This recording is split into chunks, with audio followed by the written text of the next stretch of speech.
mutant Omicron. 28 cas confirmés au Maroc et 46 cas probables.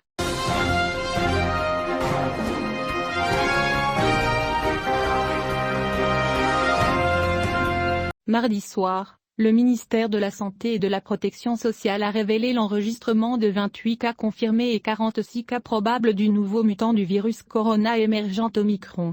Une déclaration au ministère a indiqué que 27 nouveaux cas confirmés du nouveau mutant Omicron du virus SARS-CoV-2 ont été enregistrés, s'ajoutant à la première infection enregistrée le mercredi 15 décembre 2021, portant le nombre total de cas confirmés de ce mutant à 28, répartis sur 13 cas dans la région d'origine. Al-Baïda Ceta, 11 cas dans la région de Rabat Salé Kenitra, et 4 cas dans la région de Fès Meknès.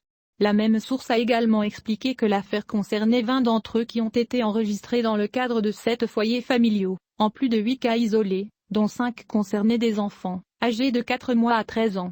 Le ministère précité a également ajouté que 46 cas probables ont également été enregistrés, sous confirmation, dont 14 dans la région de Marrakech-Safi.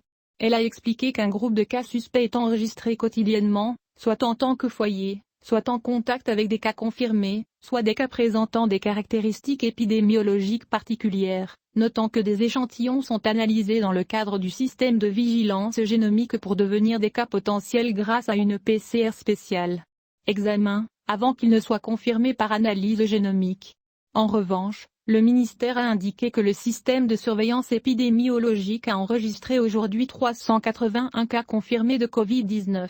Soit le plus grand nombre de cas quotidiens depuis le début de la période intermédiaire, dont 38 cas suspects d'être infectés par le nouveau mutant Omicron. Le ministère a averti, selon la communication, que la possibilité d'un recul épidémique reste très probable, compte tenu de l'augmentation remarquable du nombre de cas et de foyers épidémiologiques, notamment familiaux, appelant, de toute urgence, toutes les citoyennes à adhérer pleinement à l'individu. Et des mesures préventives collectives, représentées par la nécessité d'un bon port de la muselière, lavage fréquent des mains ou stérilisation avec un désinfectant à base d'alcool, et distanciation physique, avec accélération de la prise des premiers, deuxième et troisième rappels de vaccination. Le ministère a confirmé qu'il fournira aux citoyens tous les développements liés à la propagation de ce mutant dans notre pays, comme il le fait depuis le début de cette pandémie.